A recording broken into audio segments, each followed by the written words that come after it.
Ja. Ja, das sind schöne Lieder. Ja. Wenn die Kompositeure manchmal jetzt müde werden und keine Lust haben, ein paar neue Lieder zu schreiben, dann greifen die ja meistens zurück auf Altbekanntes, das gibt's ja, indem man dann hingeht und einen internationalen Schlager nimmt oder einen Song nimmt und merkt da drüber den kölschen Text. Das darf man hier und da, sollte man aber vorher den Verlag fragen. Und der Jürgen und ich hatten auch mal so die Idee, zu einem bekannten Lied einen anderen Text zu schreiben.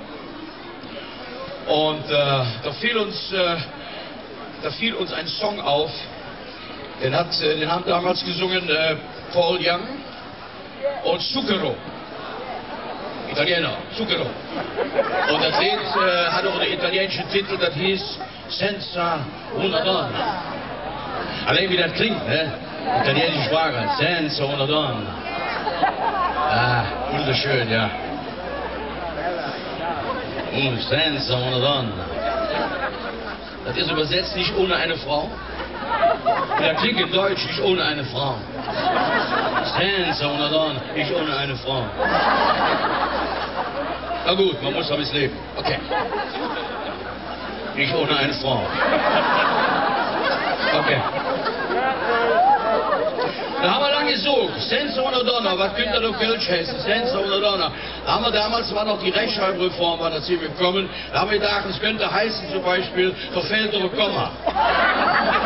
Klingt ja so ähnlich. Senza una donna, verfällt doch ein Komma. Oder zum Beispiel, Olli Schächebert, da steht ja eine Bonner. Aber ja. Und dann fiel es uns wie Schuppen aus den Haaren.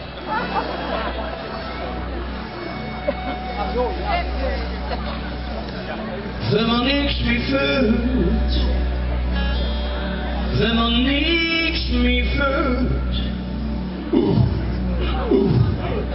geht es so. Wenn man nichts mehr fühlt, wenn man ja nichts mehr fühlt,